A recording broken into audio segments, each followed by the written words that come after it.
chemicals and compost, vaccinations and irrigation. It's time for Today in Ag with Jimmy Clark.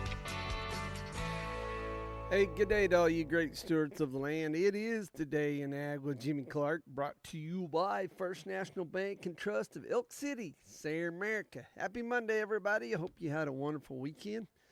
It was a long weekend. We had the KECO Open going on. Big success, and I think cool thing that happened out there, we had that big Jumbotron out there with showing all our sponsors, and I got to change that one up for sure from Main Street Cafe. They need a picture of my tomato in there with their ad. Yeah. Not just kidding. It was pretty cool. Good weekend, long weekend. Thanks for all the sponsors. Thanks for all the people that helped and all the people I worked with. You did great. It was good. I will tell you that my title has been downgraded during this thing. If you look on Gabe's post, Gabe Edney's post that he posted on social media yesterday on Facebook, complimenting everybody that helped, the sponsors and Blake and all this. Then he comes down there at the bottom. He finally gets to thanking us, and then he's got everybody titled like Aaron's the score manager, KJ's the ice manager, and everybody else are course manager. Then you get down to poor little Jimmy Clark, and all I am is the funny guy and course labor. So, I'm nobody. I am nobody. So anyway, so it was a good time. Let's check out some temperatures. She's warm, she's windy, and it just stinks. That's all I can say. I hate it, man. We just finally got some rains, and now we got this blow dryer working on us to dry it out quicker. So I hate it, but there's nothing I can do about it. Granville, you're 94 degrees, 91 at Hollis, 87 at Eric. Bessie, you're 91. Putnam, 90. Camargo, home of Cousin Eddie, who was out there. Many of them had a good time. 91 degrees there, 92 at Slap Out, 92 at the May Ranch, 93 at Cherokee, and Boy City, you're 93 out here in the Texas Panhandle, according to the Texas Tech West Texas Mesonet. 92 at Lipscomb, 89 at Miami, 88 at Dozer, 90 at Wellington, and 93 degrees at Odell. There we have it. All kinds of good stuff going on. Man, there's all kinds of crazy things going on in the world of agriculture. So let's just get after it. See what happened. Hey, before we get happened what overnight, Eric at the First Bank there, and Eric in the parking lot, Carrie Dameron with Dameron Farms is there right now with sweet corn. Head on down there to the parking lot and get you some sweet corn. And then they're going to Sayre. I'm going to guess they're going to be there around 2:30 at the Old Sonic Drive-In, the farmer's market there at 2:30. And then Jake is headed to Wheeler, Texas, and be there around 3 o'clock. And he said he's going to let me know, but he's going to try to set up as close to that intersection there where, what is that, 283 and 152 and 6 Highway come together there by the courthouse somewhere. Somewhere in that area, he's going to be setting up there for sweet corn. And go get it. It is from really good sweet corn. Really, really good. It's homegrown out here, too, so go get you something. Okay, corn and soybean futures plunged in overnight trading after the U.S. and Iran agreed to yet another ceasefire after a weekend of hostilities and on generally favorable crop conditions. Despite some heat moving into the Midwest, the U.S. and Iran clashed in recent days as Washington struck military targets inside the Middle Eastern country after Tehran reportedly attacked a commercial tanker in the Strait of Hormuz and fired at Kuwait and Bahrain.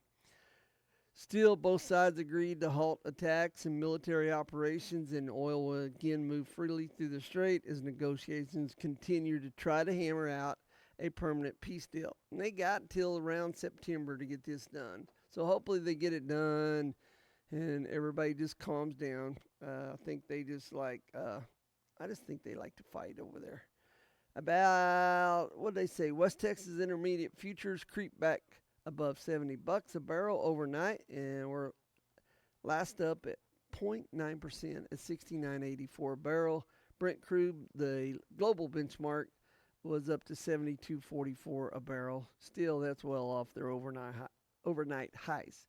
About 68% of the U.S. corn was in good or excellent condition last week, unchanged on a weekly basis, but down from the 70% that earned top ratings a year ago. 66% of the soybean crops was good or excellent, or also unchanged from the previous week and the same point last year. The USDA is scheduled to update its weekly crop progress report this afternoon. Traders are, however, keeping an eye on extreme heat. This forecast for early this week in much of the eastern corn belt. Triple-digit temperatures are expected from Kansas to Ohio, from Minnesota south to the Gulf Coast, according to the National Weather Service. Corn futures for a December delivery dropped 9 cents to $4.32.5 a bushel overnight on the Chicago Board of Trade. Soybean futures for November delivery plunged 8 3/4 cents to $11.47.5 a bushel. Soy meal was bound $1.70 to $302.80 a short ton, and soy oil was up about 20.26 cents to 67.35 cents a pound. Wheat futures for September delivery fell 6 cents to $5.83 3/4 a bushel, while Kansas City futures lost a penny and 3/4 to $6.17 3/4 cents a bushel. Investors raised their net short positions or bets on lower prices in corn last week, while reducing their bullish bets on soybeans, according to data from the Commodity Futures Trading Commission. Money managers were short by 74,819 contracts in corn the 7 days it ended on the 23rd. That's up from 49,000 the week before, and the largest bearish position for the grain since February. Speculators held a net long position or bets on higher prices of for soybeans, 36,986 contracts. That's down from 54 the week before. That's the smallest bullish position for soybeans since basically that same day that it was very large on the corn back in February. In wheat, investors increased their net shorts and soft red winter wheat to 70,433 contracts. That's up from about 69,000 the previous week. Hedge funds and other large investment firms again turned bearish on hard red winter wheat, holding a net short position of 758 contracts. That's a shift from a net long position of 8,363 contracts a week before. Not good. Let's see here. I think that's about it on the market. National Weather Service and its weather here in the Farm Belt. Weather maps are lit up like it's the 4th of July, as extreme heat is expected throughout much of the eastern and central Midwest. According to the National Weather Service map, heat advisories have been issued from northern Minnesota, south into the Gulf Coast, from north central Kansas into eastern Ohio. Almost the entire state of Iowa will be under extreme heat warnings. Temperatures in northern Indiana and southern Michigan are forecast to be 105 today. Overnight lows will only fall into the 70s. Well, welcome to our world, offering a little bit of relief from heat. Heat-related illnesses increase significantly during extreme high humidity events and heat high events. All I can say is, people, take care of your animals. They need shade. They need fresh water. I don't care if it's a dog, if it's a cow, a goat, a horse. This wind, it may be helping a little bit with the flies, but I doubt it. But make sure your animals got plenty of shade and lots of fresh water. Check on them every day while this is going on there. I'm not telling you what to do. I guess I'm suggesting. I'm sorry, it came out there wrong.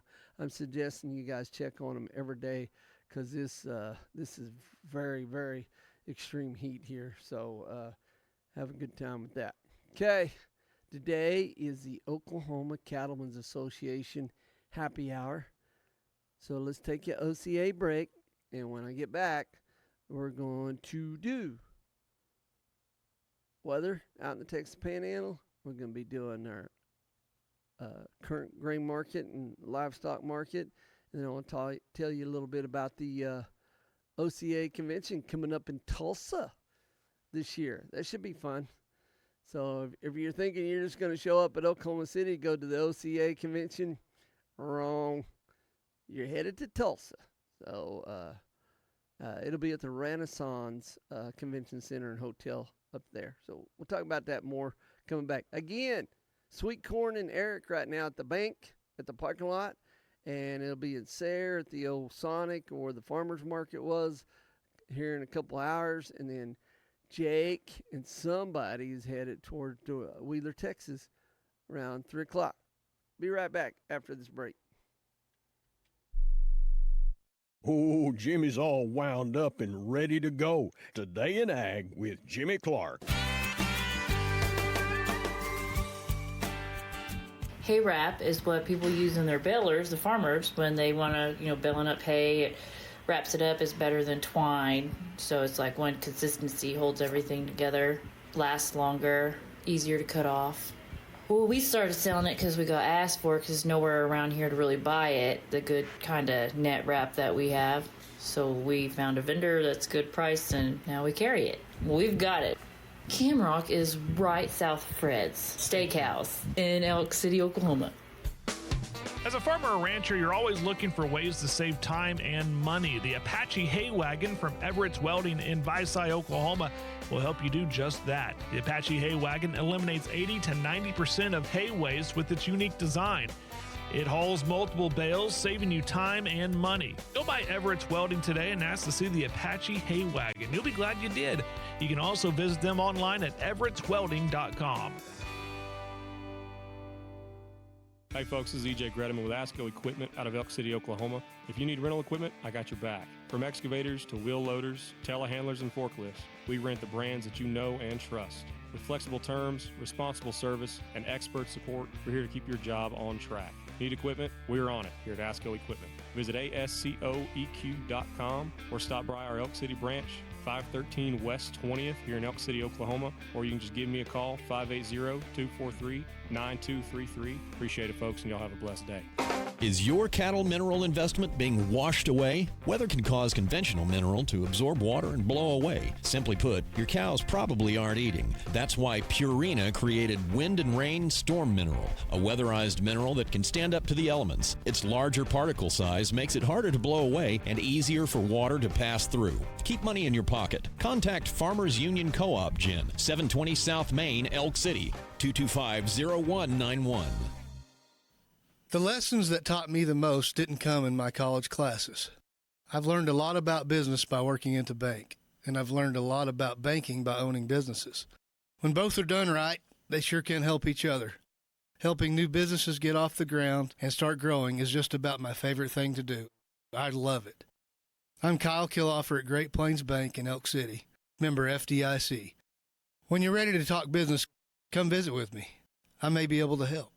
This is the Elk City Livestock Auction Market Report for Friday, June 19th. 1,166 head were sold. 4 head of steers at $460 brought $500. 7 at $512 brought $470. 3 at $608 brought $462.50. 4 at $623 brought $430. 3 at $685 brought $395. 9 at $813 brought $362. 6 at $830 brought $359. 12 head of heifers at $334 brought $580. 3 at $457 brought $465. 8 at $468 brought $435. 4 at $591 brought $382.50. 7 at $607 brought $397.50. 7 at 752 brought 362.50. Butcher cows were 121 to 180. Butcher bulls brought 132 to 231. Bred cows to 1,000 to 39.25. Pairs brought 2,100 to 44.50. Elk City Livestock Auction 3202 South Highway 6, Elk City, Oklahoma. Sale every Friday at 9 a.m. Consign. Call Brandon Hickey 580-497-6095. Jim is all wound up and ready to go. Here comes more of Today in Ag with Jimmy Clark. All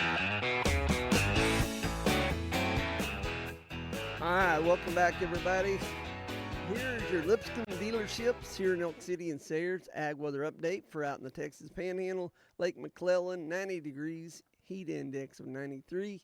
Humidity's 43, dew point 65. The winds are out of the south at 18 with wind gust up to 21. Peak wind gust is 36 miles an hour. 2.01 inches of rain so far in the month of June. Better hurry and get some rain today or tomorrow. That ain't going to change. 8-inch soil temperature, 82 degrees. Some of the weather people are saying we got about a 20% chance of some pop-ups tonight. So we'll see what's going on. Let's check out what the winds are doing. Let's check. Ooh, man, everybody's just a steady 20, 25 mile an hour with wind gust up to 30, 35. There's a 42 there in western Oklahoma and up in the Oklahoma Panhandle and Texas Panhandle. So she's just a little breezy. If you got time, if you want to head to like Broken Bow, they got 8 mile an hour wind. It would take you long to get there. What's the Wester? 9 mile an hour. Calm. Everything's calm over there sometimes. All right, let's see what the market's doing right now. Grains, a lot of red, a bunch of red. Kansas City wheat, July 605 down 5 3/4. September 617 down 2.5. Chicago, July wheat 570 down 7 3/4. Corn, July 399 down 13 3/4. September 408 down 13 3/4 also. Let's see here. Soybeans, July 1109 down 17 1/4. August 17 1/2 down 1119 down 17 1/2. Soybean oil, July 69.17 down 213. Soybean meal, July 302.80 down 42, and August is 302.20 down 20. Oats, July 260 down 16 3/4. Excuse me, I had a cough there. All right, let's see what cotton's doing. Come on, mouse. Cotton for July 70.66. October 74.93 up 50, and December 76.60 up 22. Livestock, a lot of red here too. Live cattle, June 256.80 down 65. August 243.05 down 277. October's 236.60 down 260. Feeders for August 366.50 down 335. September 364.85 down 282, and October 361.82 down 277. Lean hogs, July 93.47 up 55, and let's see what the Earl's doing. August 70.88 up 165, and natural gas August hanging in around 318 to 325 for the most part. So there you got it. There you have it. I didn't get to look at the drought monitor Friday, and I apologize because I know it came out Thursday. Really, and there's probably going to be some changes this week. So because a lot of areas, especially up northwest and southwest, all got some rains will change. It's still, but I did notice they brought some. No, that's not dark red. That's the S on the south region there. Still, all the D4 is in Oklahoma and Oklahoma Panhandle, northwestern Oklahoma up there around Ellis and Arnett, in Ellis County around Arnett, and then down here in Ouachita County, part of Kiowa County, a little bit of, well, I can tell you here. Let's see if it'll let me pop it up. Bam. There you go. Yes, all eastern Beckham County, parts of southwestern Custer County, and northwestern parts of Kiowa and Ouachita County got the D4 going on, even stretching back up there into Blaine County and Dewey County and up there by Sealand. So I'm pretty sure that'll all change pretty pronto. Okay. So I sent a message off, email off to I won't say who, somebody knows what they're talking about, the entomologist, to see if the media should be focusing a little bit more on the longhorn Asian tick, the Asian longhorn tick, whichever one it's called, and just concern, no panic, because there's I'm reading some pretty crazy stuff coming out of Kentucky on some of the cattle and that, so there's really no known I guess antidote. You want to talk about it to help with it? So anyway, I'm working on it, folks, because we know how to work with the screwworm. We know all about that, and so we'll go see about that. All right, let's check out the livestock market reports for the Oklahoma Weekly Cattle Auction Summary. Total receipts 25,039 last week compared to 25,530 the week before and 24,800 last year. Feeder cattle made up 88.7% of that, slaughter cattle 8.3% of that, replacement cattle 3.1%. Compared to last week, feeder steers and heifers $5 to $10 higher, steer and heifer calves $10 to $20 higher. Demand was good. Slaughter cows steady to $2 higher, slaughter bulls $1 higher. Heavy rainfall across most of Oklahoma has greened up the pastures, and buyers remain aggressive as they look to stock them with cattle. CME feeder cattle futures are trading in the red this morning, and there we go. So I'm going to look at a few of these. I'll just pick out some 500-pound steers, weaned and unweaned, see how that goes. And we have, well, how about some heavy four weights? 479s, unweaned, 455 to 550.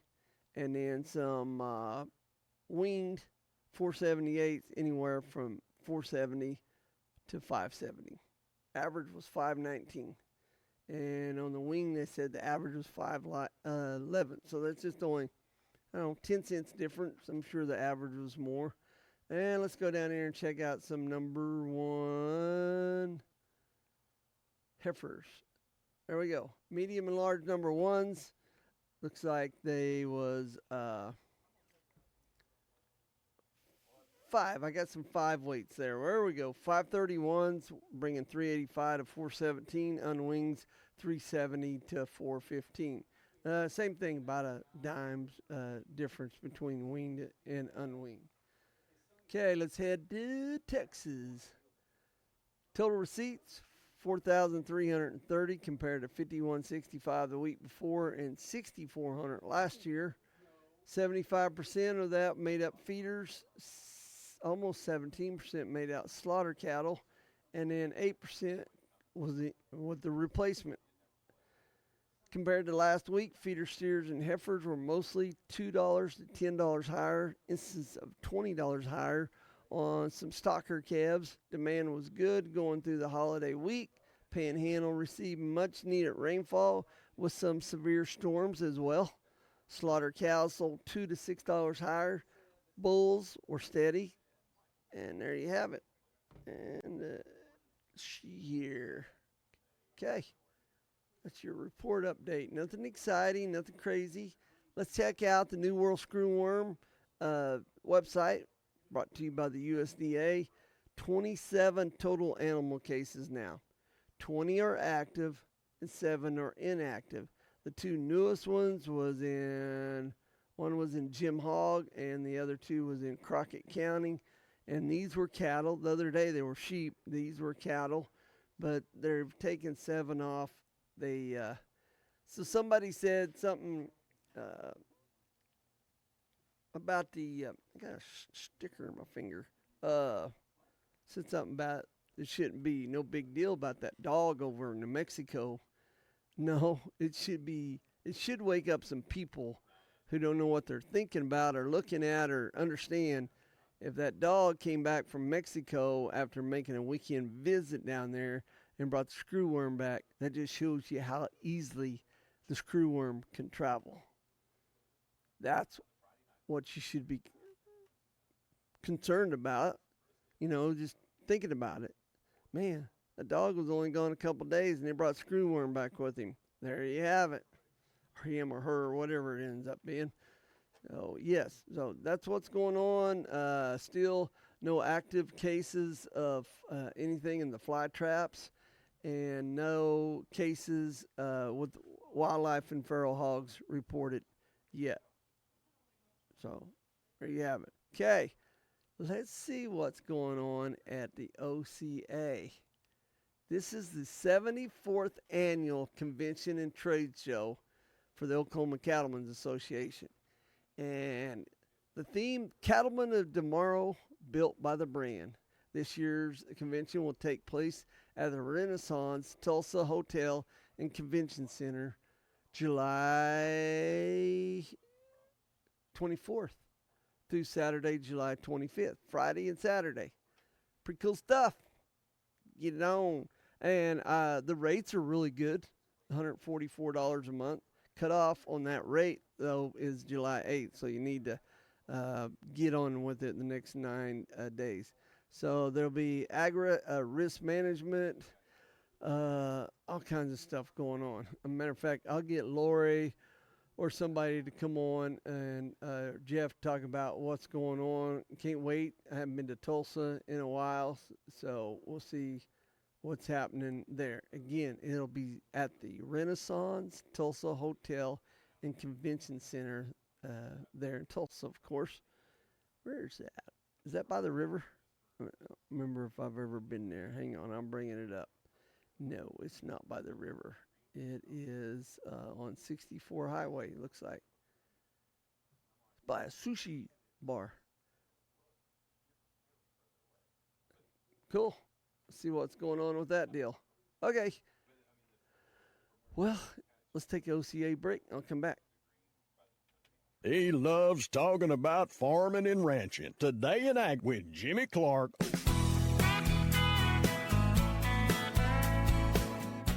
So that's where I think our conservative nature comes in. The way we handle our depositors' money, we don't do a lot of risk-taking on that side. We like a lot of singles and doubles. Man, they are great. They add up. You can hit a home run every now and then, but, man, you can strike out, too, trying to swing for the fence. And everybody's seen the news lately. There's been a couple banks that have gone down, and the games they played, we're not even in there. That's not something we want to do. I'm Jason Redd, and I help make the difference at First National Bank and Trust of Elk City and Sayre. Member FDIC. Kent Watkins here with SCI Agritech in Elk City, Oklahoma. We're excited to announce we are now a dealer for Terraplex Ag drones. These drones are American built. And of course, we have the best feed and minerals for your livestock, along with our Spiz ProGrow lawn fertilizer and pasture and range herbicides. Remember, we sell to Texas customers as well and welcome your business. Stop by or give us a call at SCI Agritech on South Randall in Elk City. And don't forget to follow us on Facebook for the latest updates and information. Every farmer and rancher knows nutrition is key when it comes to getting the best out of every animal. High Pro Feeds has built their reputation on providing the best nutrition possible. Their commitment to nutrition is unwavering. High Pro is a name you know and trust. Buy the best and get the results you deserve. Hobart Farm and Garden is your trusted High Pro Feeds dealer, providing quality feeds in bulk, bags, or sacks. Visit them online at hobartfarmandgarden.com.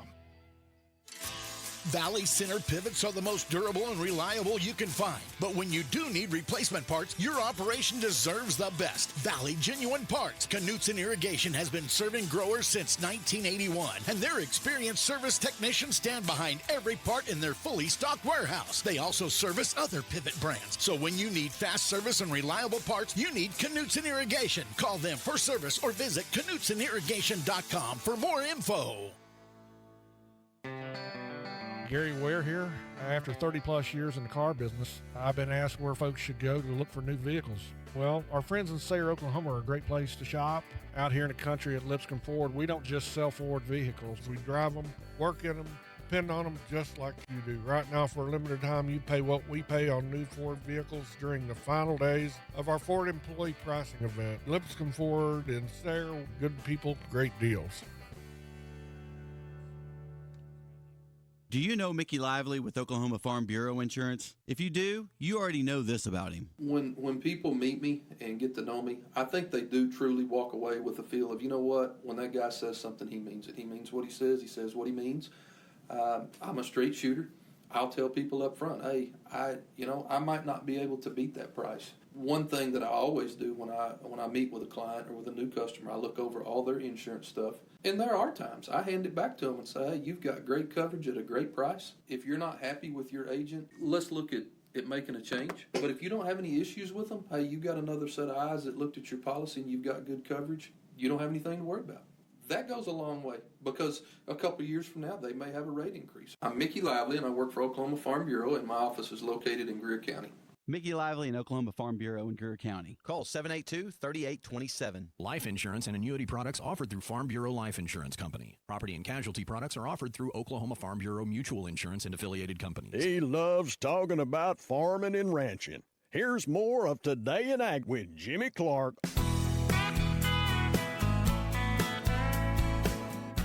All right, welcome back, everybody. Bye-Sci America. 91 degrees feels like 99, but it says here the heat risk is low. And dew point 72, the humidity's 53. The winds are out of the south-southwest at 21 with gust up to 33.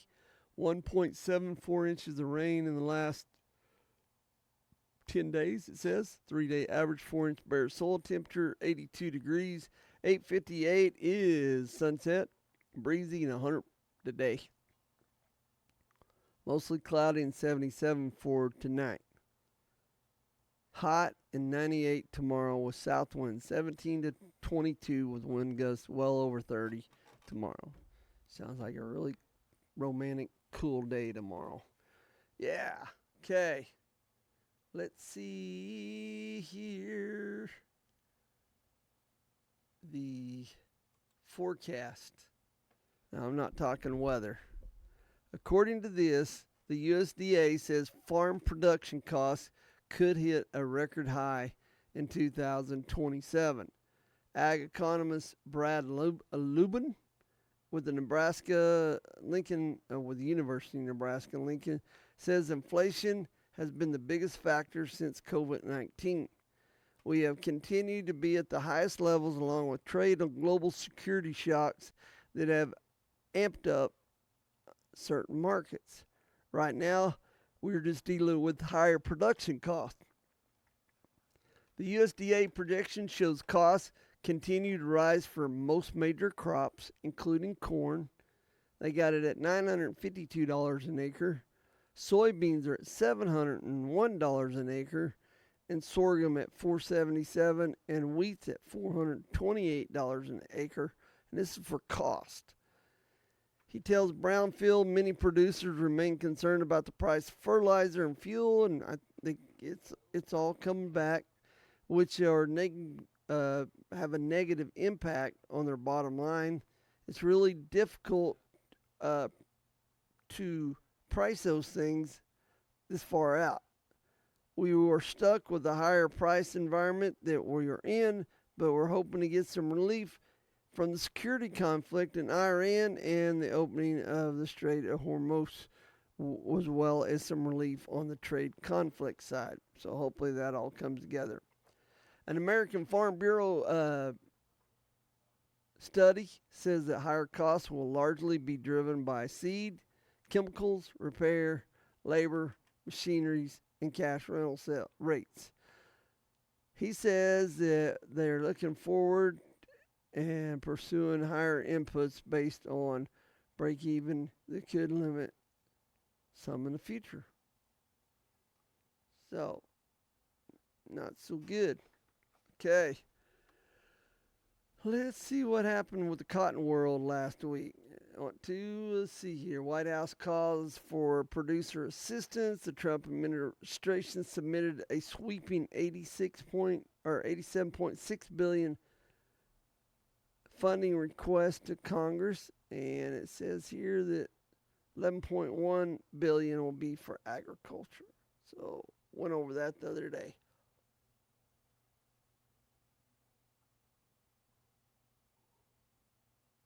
And that's about it. Net export sales for the week ending June 18th were 90,800 bales. This brings the total of 25-26 sales to approximately 12.7 million. Total sales at the same point in the 24-25 was at 12.5 million. Yay! So that's a couple 100,000 more bales of cotton sold this year than last year, according to this. Let's see here. Total new crop sales for 26-27 are already at 2.5 million bales. Shipments for the week, 317,200 bales, bringing total exports to date to 10.42 million compared with 10.43 million bales comparable point last year, the 24-25 marketing year. With less than 2 months remaining in the marketing years, weekly shipments must average 295,000 bales to reach the USDA projection of 12.2. Yeah, there we go. Okay. Going to talk about that. Get that out of there. Okay, let's go over some stuff that's happening in Texas and see what goes on. According to the Texas AgriLife Today article, wet weather, low prices put damper on the Texas watermelon season. I seen Reed On posted a picture. He thinks he'll be picking in the next couple weeks. That'll be good. Man, those watermelons he had, diamonds, blackjacks last year were really good. Wet weather and bad prices have made it difficult for Texas watermelon producers this growing season, according to the Texas A&M AgriLife experts. Kevin Crosby, Professor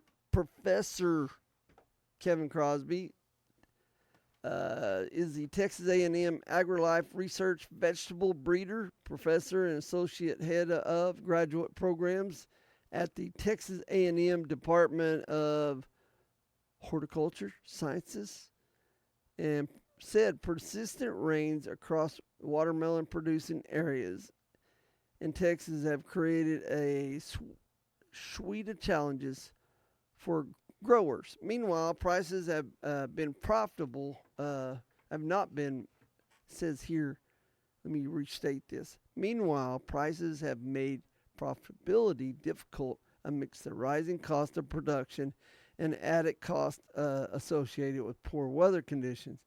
Watermelons need water, but too much can make it worse. The timing and the persistence of wet weather has created the hurdles this season, and prices added insult to injury. It's been a challenging season. Texas producers typically plant their watermelon fields with expectations to harvest and market their crops when prices peak during the build-up to the 4th of July holiday festivals. Watermelon growers in the Rio Grande Valley reported more than 20 inches of rain over the last few weeks in some areas, and there were widespread reports that rain affected pollination, which resulted in low fruit sets or in malformed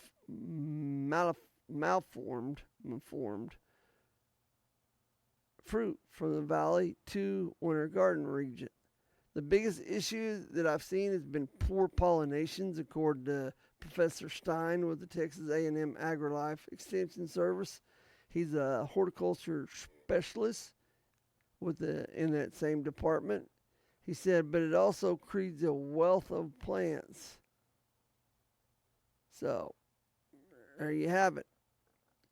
Rains also increase weed seed, insect, and disease pressure. Man, talk about insects, and fungicides. Cooler temperatures also contributed to poor plant development and fruit production. There you have it. Okay. Hopefully they get it all figured out there. Maybe too late. Maybe not. I seen a text message that I wanted to share with you guys. With the 4th of July coming up this weekend, just because we've been getting rains don't mean things won't burn. So, I read this and it says, you mentioned it's illegal to shoot fireworks off in town. You should also mention it's illegal to go shoot them off on a county road or pull into someone's private property. Not only is that breaking the law, every time I've seen it done, they leave all the trash behind too. This seems to be a habit that people have. They think everything outside the city limits is public domain. Well, it's not. So sharing that with you, be careful with your fireworks. Find somewhere where you have permission to be setting them off, and be careful with them. You don't need them anywhere near hay piles and stuff like that. Bottle rockets are back in action this year, and it's legal. So that's going to be happening. So just be careful. I was listening to a rancher and ranch lady yesterday, and when their big pond that people used to be able to fish in Roger Mills County went dry back in 2010 and 11, she picked up 55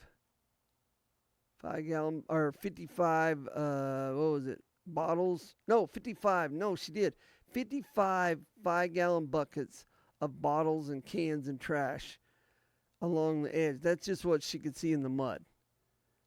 That's so bad. Why do people do that? And you wonder why people can't get permission to go hunting or fishing anymore on the properties. And like I said, that was just what she could see in the mud. Think about that. 55 5-gallon buckets of beer bottles and cans, probably mainly bottles. It's not right, folks. So be careful with the fireworks out there. Make sure you got permission to do it. And the person's exactly right. County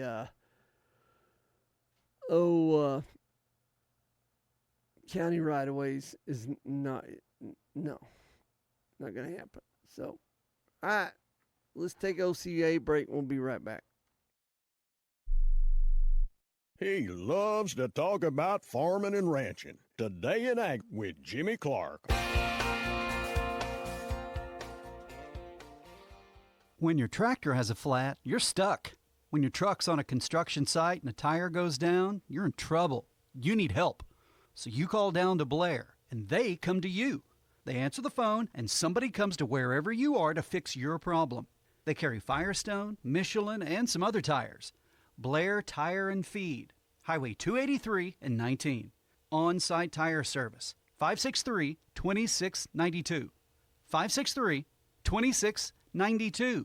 They come to you. I mean, because when they're in a bind, they're in a bind. You want that company to think of you first. Oh, we need this. Well, call Brock. You call me. We'll get it taken care of. When they call you, they want you to answer the phone. And whether it's Sunday, Saturday, or Monday, they also want customer service. Do what you say you're going to do. You needed a hose like yesterday. We will stop what we're doing. And if we got to go to our Oklahoma City shop and get it, we'll do that. And I've done that for a lot of my customers. If they call me, they're expecting me to get whatever task done.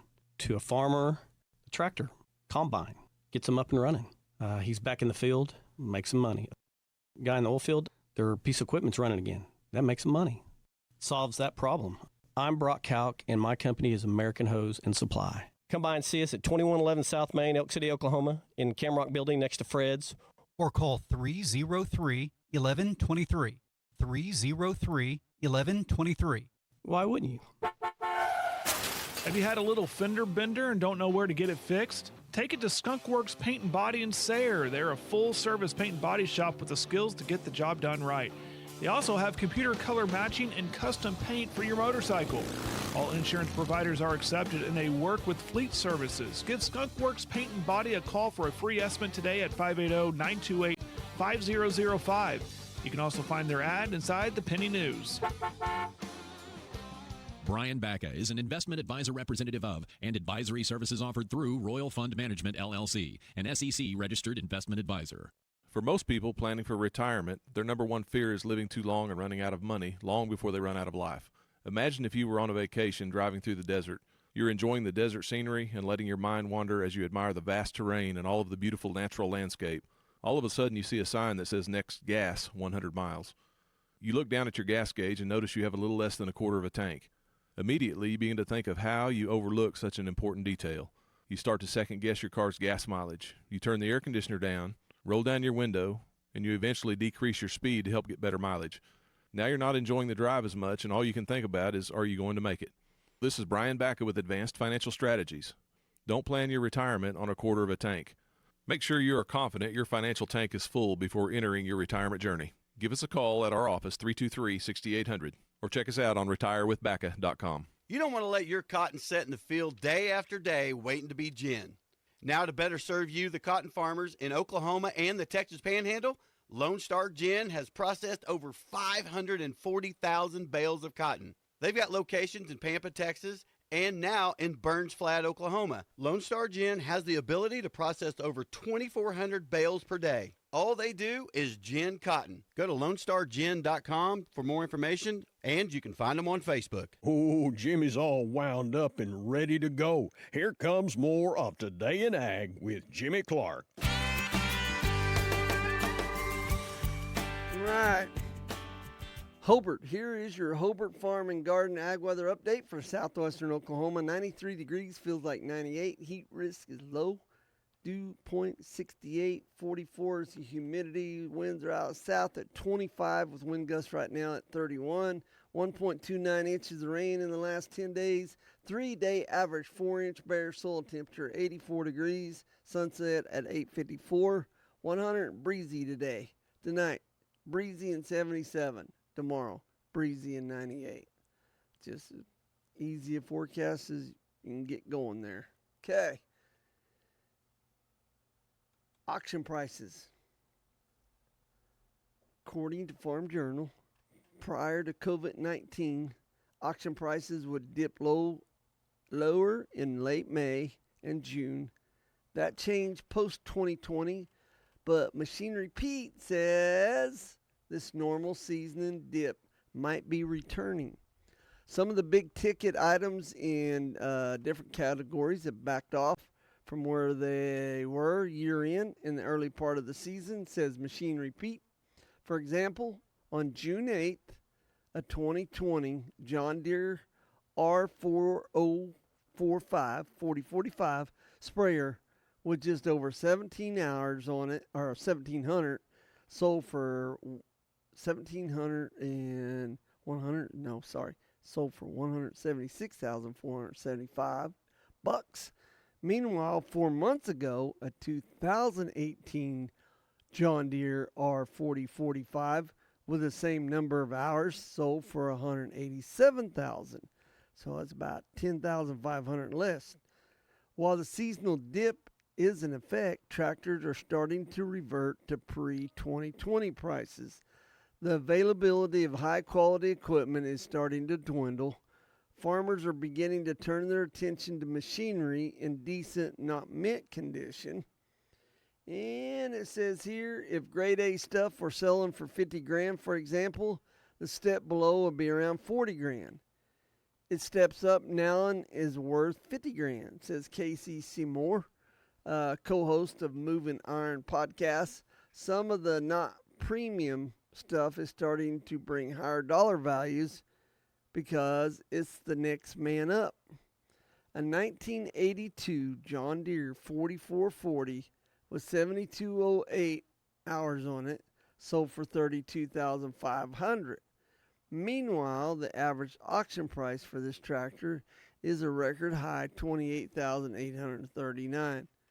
The dollars are finding the really good condition, dependable equipment that'll get the job done, said Machinery Pete. When once new models filter into the used market, it causes older models, usually in the 6 to 10-year-old range, to depreciate in hard cash value due to the high cost of new machinery. Some farmers are going backwards and buying 2 older machines for the price of one. I see. I know a guy that did that. Just give me the slightly older, smaller machinery, because if I can get it for $82,000, I'll buy 2 of those, Pete says. As farmers face steep auction prices, Seymour believes they may choose alternate routes in buying. He sees a potential future where farmers can rent those autonomous machines. I don't know. When autonomous tractors rolled out and become a bigger part of the industry, when they do, and that'll be a immediate game changer if you go down that path, he says. Machinery Pete compares it to how millennials and the Gen Z don't want to own a vehicle and be in debt. Got to get out of the house before you know what needs to be done. So there you go. Interesting on that. I mean, this machinery, these auctions and stuff is changing every day if you hadn't figured it out. Okay, the Mexican beef market. How 20 years of modernization has transformed Mexican cattle production and increased industry capacity. So I've seen, before I get into this, I've seen on social media on a cattle site where they're talking about how the Mexican market and how it's affecting, and we import this much beef and we export that much beef, and then it turned all of its attention on Mexico and Canada. I don't have a problem with exporting beef to them and importing beef to here from them, but then they started talking about the 24 numbers, comparing them to back in the 30s, and what good does that do? Because the border's been closed for the last year, so you need to be talking about 2025, not about 2024, and talking about money-wise and effects-wise. New World screwworm issues and the closure of the Mexican border for livestock have focused much attention on the Mexican beef industry. Questions have continued about whether and how the Mexican industry could handle the 1 million plus head of cattle that are typically exported to the United States. The Mexican beef industry has evolved significantly in the past 20 years, rendering many older views of the industry and outdated and incorrect. For the past 15 years, the total Mexican cattle inventory has averaged between 17 and 18 million head, with a total cow herd of roughly 11.5 million. That's quite a few cows. Cows make up a large percentage of the total cattle inventories, about 65%, compared to the United States, where cow herd is 43%. And that's because cattle flow through the Mexican industry faster than in the U.S. More young cattle are typically included in the U.S. inventory because calves remain on pasture and feedlots, whereas 14 to 16% of Mexican calf crop is usually exported and cattle do not remain in feedlots, as compared to the United States. The Mexican calf crop has averaged just over 8 million head in recent years, with a calf crop percentage of 71% compared to 65% 25 years ago. Mexican cattle exports have averaged 1.2 million head over the last 25 years and typically represent 14 to 16% of the calf crop.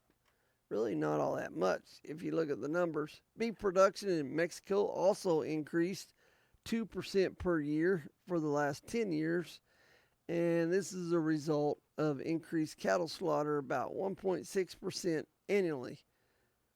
And it says here, average carcass weight has increased from 600 pounds 25 years ago to roughly 710 pounds currently. The Mexican beef industry evolved from grass-fed production to a current production where cattle are fed in feedlots. This, along with improved cattle genetics and management, has led to increased carcass weights. There you go. Beef consumption in Mexico averages 24 pounds per year. Ooh, that ain't much. So, there you go. Hope you guys enjoyed today's The Day in Ag with Jimmy Clark, brought to you by the First National Bank and Trust of Elk City and Sarah, Oklahoma.